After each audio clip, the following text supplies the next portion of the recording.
அல்லாஹ் சொல்லுகிறான், அவனுடைய அடையாளங்களில் ஒன்றாக உங்களுக்காக உங்களிலிருந்தே துணைவிகளை உண்டாக்கினான், அவர்களிடத்தில் நீங்கள் அமைதியடையும்படியாக.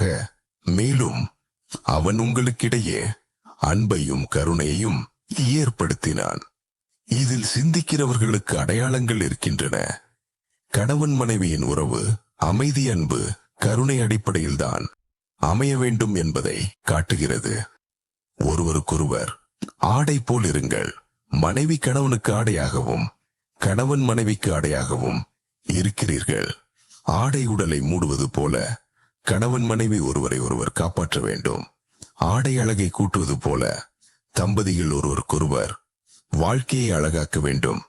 ஆடை குளிரில் சூடாகவும் வெயிலில் குளிர்ச்சியாகவும் பாதுகாப்பது போல அவர்கள் பாதுகாப்பும் ஆறுதலும் அளிக்க வேண்டும்.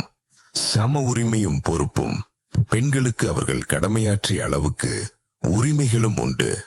ஆண்களுக்கு பெண்களை விட ஒரு நிலை பொறுப்பு அதிகம் உண்டு என்று அல்லாஹ் சுப்ஹானஹு சூரா பகராவில் கூறுகிறான். மேலும் இஸ்லாமிய அறிவு காணொளிகளை அறிந்து கொள்ள லைக் செய்யுங்கள், சப்ஸ்கிரைப் பண்ணுங்கள், ஷேர் பண்ண மறந்துடாதீங்க. இது போன்ற ஆழமான தலைப்புகளை உங்கள் நண்பர்களுடனும் பகிர்ந்து அனைவருக்கும் பயனடையச் செய்யுங்கள்.